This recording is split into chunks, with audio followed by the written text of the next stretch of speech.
안녕하세요. 볼만찬 기자들의 찬 기자입니다. 오늘 만 기자가 휴가 관계로 저 혼자 카메라 앞에 섰습니다. 자, 한국 시간이죠. 24일 수요일 새벽 1시 사우디아라비아의 리야드 킹파드 국립경기장에서 대망의 아시아 챔피언스 리그 파이널 결승전이 열립니다. 최근 8년간 4번이나 결승에 오른 자타공인 아시아 최강 중 하나죠. 알 힐랄과 디펜딩 챔피언을 꺾고 무려 12년 만에 결승에 올라 왕좌 탈환을 노리는 포항 스틸러스가 맞붙습니다. 포항이 다시 아시아 무대에 올랐다는 것만으로도 이야기거리가 풍성한데요. 현재 포항 전체 선수단에서 대체 불가 한 명을 꼽으라면 단연 아마도 김기동 감독을 뽑는 분이 많을 것 같은데요. 그 김기동 감독이 자신이 예전에 모셨던 신태용 감독에 이어 선수와 감독으로 모두 아시아 정상에 설 수 있을지, 현재 알 힐랄과 포항이 나란히 3회씩 우승하며 최다 우승 공동 1위를 달리고 있는데요. 최초의 4회 우승팀이 누가 될지도 이번 경기를 보는 포인트가 될 것 같습니다. 저희는 챔피언 결정전을 즐기는 재미를 높이기 위해 조금 더 딥하게 들어가 보려고 합니다. 일단 현장 분위기부터 보도록 하겠습니다. 여건상 리야드까지는 못 가고요. 현지에 나간 포항 프런트와 이제 대화를 나눠봤는데요. 현지 분위기 전에 들었더니 우선 날씨는 낮에 20도대, 습도가 0이라 경기하는데 아무 지장이 없는 정말 최고의 날씨라고 하고, 여행을 갔다면 돌아오고 싶지 않을 정도의 그런 날씨라고 합니다.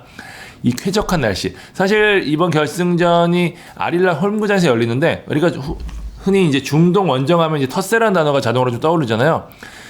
현재까지는 그런 느낌을 받지 못했다고 합니다. 아릴라의 전력이 워낙 앞서서 그런가 싶기도 하고요. 워낙 중동 사람들이 손님 대접을 잘 하는 편이라, 물론 아릴랄이 머무는 숙소가 훨씬 더 좋겠지만 먹고 자고 훈련하는 데는 아무 지장이 없다는 이야기를 전해 들었습니다.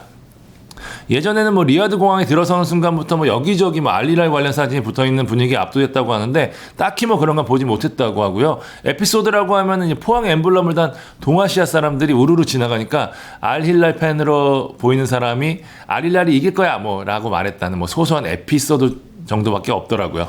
포항 근처 한인 식당을 섭외해서 점심과 저녁 선수들에게 두 끼를 든든한 한식으로 먹이고 있다고 하고요. 리야드로 가기 전 핵심 공격수인 이승모 선수, 제가 단독 기사도 썼었죠. 봉사활동 문제로 빠지게 되는 큰 변수가 발생하긴 했지만, 포항 프런트는 확실히 우승 경험이 많잖아요. 전통의 명가답게 착착 준비를 해나가고 있습니다. 당연한 거겠지만 선수단 포상에 대해서도 프런트와 감독이 어느 정도 공감대를 형성한 걸로 알고 있습니다. 우승할 경우 포상금이 상당할 것이다 라는 이야기를 전해 들었습니다.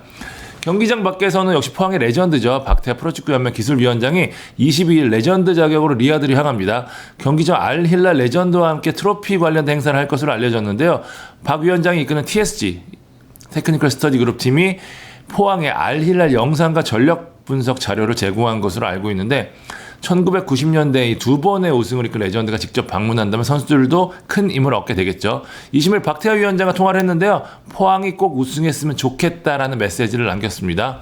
여기 한우수 연맹 부충제도 선수단 지원차 현장을 찾습니다. 자, 이제 본격적으로 경기 이야기 전해드리도록 하겠습니다. 두 팀은 지난 시즌 챔피언스리그 결승 진출팀을 나란히 꺾고 올라왔는데요. 아리는 8강에서 이란의 페르세폴리스를 꺾었고요. 포항은 준결승에서 챔피언 울산을 잡았습니다. 좋은 기세로 결승까지 올라왔는데요. 기록으로 한번 보도록 하겠습니다. 우선 득점은 알 힐랄이 더 많았습니다. 경기당 2골씩을 넣는 활약을 자랑했고요. 실점은 포항이 4골 더 적었습니다. 알 힐랄이 선제골을 넣은 시간대가 29분, 포항이 46분이에요. 그러니까 쉽게 말하면 알릴랄 초전 박살 전략을 펼친다는 건데요. 알릴랄이 18골 중 10골을 전반에 넣었습니다. 알 나스르전 같은 경우에는 17분 만에 선제골을 넣었고 경기를 굉장히 유리하게 끌고 갔습니다. 초반부터 몰아칠 줄 아는 팀이다, 이렇게 보시면 될 것 같고요. 포항은 이 전반을 넘기는 게 굉장히 중요할 것 같아요.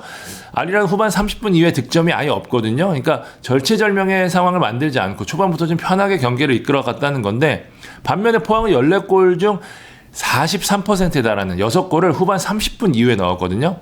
그러니까 그랜트가 울산전에서 동점골을 터뜨린 시간도 후반 44분, 기억하실 거예요 다들. 그러니까 포항이 객관적 전력에서 아무래도 열세이기 때문에 초반부터 우세한 경기를 하기 쉽지 않거든요. 초반부터 이제 좀 안정적으로 가고 알 힐랄이 미처 겪어보지 못한 벼랑 끝까지 몰고 가는 전략으로 긴 호흡으로 경기를 바라본다면 승산이 있다고 봐야 될 것 같습니다. 포항은 아리랄보다 실점이 4골 적고 클린시트도 한 번 더 많은 5번이나 기록할 정도로 단단한 수비를 자랑했거든요. 여기에 슈팅 수는 엇비슷하고 파울은 압도적으로 많았어요. 그러니까 수비가 되고 터프하게 압박을 하고 틈만 나면 슛을 시도하는 팀이라면 알힐랄도 까다로울 수밖에 없을 것 같습니다. 포항에 리스크가 있다면 역시 뭐 경고수로 인한 트러블이었는데 천만다행으로 준결승전에서는 신진호 고영준이 이제 카드를 털고 나왔거든요. 그러니까 결승에는 아무 무리 없이 뛸 수 있을 것 같습니다. 알리라는 확실히 공격이 좋은 팀이에요. 이 정도는 다들 알고 계실 텐데 구체적으로 어떤 팀인지 설명을 드리면 사실상 사우디 국가대표라고 봐도 될 정도로 사우디 국가대표 선수들이 많습니다. 전현직 선수들이 11명이나 뛰고 있는데요. 더 무서운 건 이 선수들이 뭐 부랴부랴 영입된 게 아니라 오래전부터 꾸준히 이 팀에서 발을 맞추고 있다는 점입니다. 2019년 우승 당시 멤버 중 뭐 카노, 알파라지, 뭐 알도사리, 알블라히, 뭐 알무아이프 등 계속해서 주전으로 뛰고 있습니다. 장현수도 3년째 주전이고요. 여기에 또 외국인 선수 보면 뭐 눈이 휘둥그레지는데요. 전 프랑스 국대죠. 과거 스완지시티에서 기성용과도 함께 뛰었던 바페팅비 고미가 37살의 나이에도 건재를 과시하고 있고요. 아시아 최고의 공격수로 지금 불리고 있죠. 이선에는 살짝 변화가 있는데 과거 이제 이탈리아 국가대표로 뛰었던 지오빈코가 빠진 대신에 마테우스 페레이라가 새롭게 들어왔습니다. 이 선수가 뭐 지난 시즌 웨스트브로미치 에이스로 활약했던 선수거든요.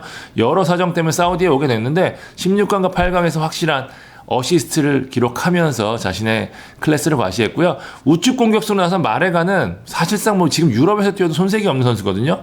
포르투에서도 에이스 역할을 했던 선수인데 알 나스르전에서 선제골을 넣었습니다. 이 좋은 선수들을 다 이끄는 감독이 누구냐? 레오나르도 자르딤. 과거 AS 모나코에서 팀을 우승으로 이끌고 뭐 킬리앙 음바페, 뭐 베르나르도 실바 뭐 이런 선수들을 발굴했던 감독으로 잘 알려져 있죠.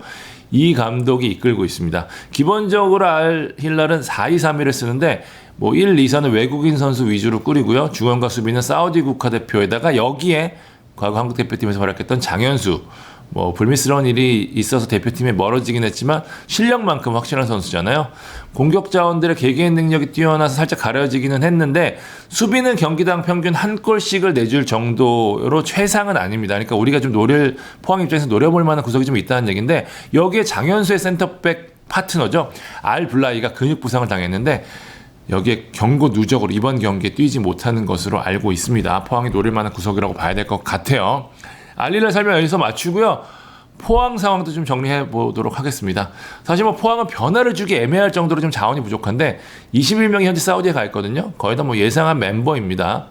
가장 큰 문제는 역시 최전방. 앞서 설명드린 대로 이승모의 봉사활동 문제로 이번 원정 나서지 못하고 또 다른 최전방 자원이죠. 외국인 공격수 타쉬, 그다음에 여름 이적 시장에서 영입했던 김현성은 부상으로 이번 원정에 함께하지 못했습니다.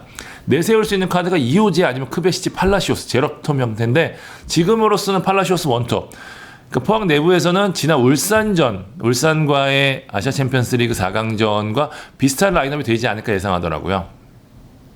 앞서 언급한 대로 초반 포항이 할 수 있는 게 수비를 두텁게 한 후 역습에 나서는 건데 아무래도 이 역할은 팔라시오스가 가장 잘할 수 있거든요. 워낙 힘이 좋은 선수이기 때문에 앞서 언급한 대로 알블라이가 빠지는 이 사우디아라비아의 중앙, 알힐랄의 중앙을 적극 공략하는 게 포인트가 될 것 같습니다. 저희가 과거 방송에서 박승욱 시프트가 아챔을 대비한 전술이라고 했는데 그 변화를 주기보다는 전공법을 택할 가능성이 높아졌어요. 박승욱 선수 계속해서 측면에서 훈련을 하고 있다고 하거든요.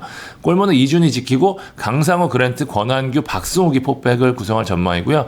왜냐하면 이 상대 측면이 워낙 좋기 때문에 일단 가장 수비적으로 안정된 라인업을 꾸릴 전망입니다. 3선에는 신진호, 신광훈 두 베테랑 신듀오가 출격 유력하고요. 2선은 임상혁, 고영준, 크베시치가 나설 전망입니다.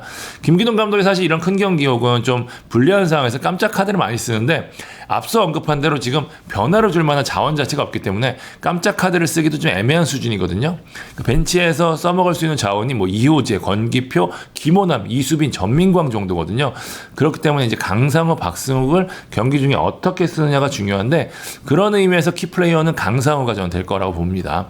전반을 잘 맞고 후반 승부수를 띄울 때 강상호가 아마 공격적으로 올라가는 가능성이 높은데 이때 임상혁 쪽에서 찬스를 노리는 게 포항의 가장 믿을 만한 공격 루트거든요. 강상호가 어느 타이밍에 올라가느냐, 올라갈 경우에는 뭐 측면이냐 섀도우냐 어느 자리가 될 것이냐가 아마 승부수가 될 전망입니다. 그러기 위해서는 전반을 어떻게 넘기는 게 포인트예요. 앞서도 언급드렸지만 실점을 내주면 그만큼 어려운 경기가 되고 알리라는 초반부터 밀어붙이는 팀, 게다가 홈 경기잖아요. 그렇기 때문에 요 고비, 전반의 고비를 어떻게 넘기느냐에 따라서 김기동 감독의 플랜이 제대로 맞아떨어지느냐 아니냐라는 상황으로 갈 수 있을 것 같습니다. 포항은 현재 준우승팀 상금과 출전 수당을 포함해서 32억 원을 확보했거든요. 우승 상금이 47억 원이에요. 그러니까 포항이 지난 몇 년간 매년 주축들을 팔아야 할 정도로 주머니 사정이 좋지 않았는데 이게 그간 쌓여온 빚이 컸거든요. 한 방은 아니지만 이걸로 숨통이 트일 전망이니까 포항 입장에서는 올 겨울 새로운 판을 짤 수 있는 자금까지 마련할 수 있다는 점에서 굉장히 중요한 한 판이 되고요. 김기동 감독 입장에서도 뭐 일생일대의 기회잖아요. 아시아 명장의 반열에 올라갈 수도 있고, 뭐 김도훈 감독이 그랬던 것처럼 해외 오퍼도 받을 수 있고요. 자신의 영역을 확대시킬 수 있는 기회인 만큼 여러모로 중요한 경기가 될 것 같습니다. 축구 뭐 잘 모른다고 하지만 전력차라는 거 분명히 있거든요. 포항의 가치가 144억 원인 반면 알힐랄은 822억. 6배 차이라고 하더라고요. 쉽게 말해 뭐 다윗과 골리앗, 우리가 흔히 쓰는 표현이긴 하지만 이것만큼 잘 어울리는 표현이 없을 것 같은데 냉정히 말해서 포항이 힘겨운 승부가 될 수밖에 없어요. 그럼에도 불구하고 기대를 거는 거 김기동 감독의 지략 그리고 포항이 갖고 있는 저력이라는 DNA 이걸에 대한 기대의 끈은 놓칠 수 없거든요. K리그의 힘을 포항이 과시했으면 하는 바람을 담아서 저희가 응원하는 마음으로 이번 방송 마무리하도록 하겠습니다. 자, 포항의 승리를 기원하면서 지금까지 볼만찬 기자들이었습니다. 감사합니다.